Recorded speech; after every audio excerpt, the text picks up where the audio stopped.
Assalamualaikum warahmatullahi wabarakatuh. Alhamdulillah alamin, wassalatu wassalamu ala asrafil anbiya'i wal mursalin wa ala alihi wa ashabi rasulillah ajma'in, amma ba'd. Hadirin sahabat Bang Dil yang insyaallah dirahmati oleh Allah Subhanahu wa taala. Tidak lupa kita berterima kasih kepada Allah karena Allah telah memberikan kita kesehatan sehingga kita dapat bertatap muka pada hari ini. Dan tak lupa juga kita bersalawat kepada Nabi Muhammad SAW.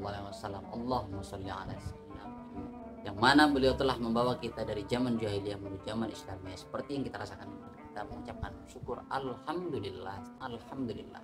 Tak terasa Ramadan sebentar lagi akan meninggalkan kita. Bukan berarti perbuatan kebaikan, amalan-amalan ibadah kita berhenti juga, tetapi terus menerus hingga akhir hayat kita. Di sini Bang Dil akan membawakan sebuah kisah orang menangisi bulan Ramadan. Tentunya kisah ini membuat kita haru, sedih karena terhadapnya bulan Ramadan ini yang akan meninggalkan kita. Bagaimana kisahnya? Seperti ini. Tidak terasa sudah sebulan menjalani ibadah pada bulan Ramadan. Saatnya kita berpisah dengan bulan suci Ramadan, tepatnya di 1445 Hijriah ini. Bulan yang penuh berkah serta bulan ketika banyak yang dibebaskan dari siksa api neraka. Dulunya para ulama dan orang soleh sangat merindukan Ramadan. 6 bulan sebelum Ramadan mereka sudah berdoa kepada Allah agar dipertemukan panjang umur pada saat di bulan Ramadan. Namun sekarang tidak terasa, kita sekarang berada di ujung Ramadan. Rasulullah SAW sedih sekali jika Ramadan hendak berakhir karena berpisah dengan bulan yang sangat mulia, bulan yang agung, serta bulan yang menghadirkan rahmat dan penuh ampunan dari Allah SWT, serta dibebaskan dari api neraka.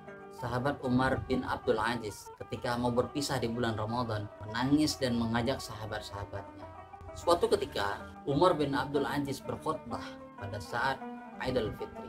Dalam isi khutbahnya Umar berpesan, "Wahai sekalian manusia, sesungguhnya kalian telah berpuasa karena Allah selama 30 hari dan kalian melaksanakan salat tarawih selama 30 malam. Di hari ini kalian keluar di lapangan mengharap kepada Allah agar Dia menerima amal-amal kalian." Isi khutbah dari Abdul Aziz tadi pada saat Idul Fitri.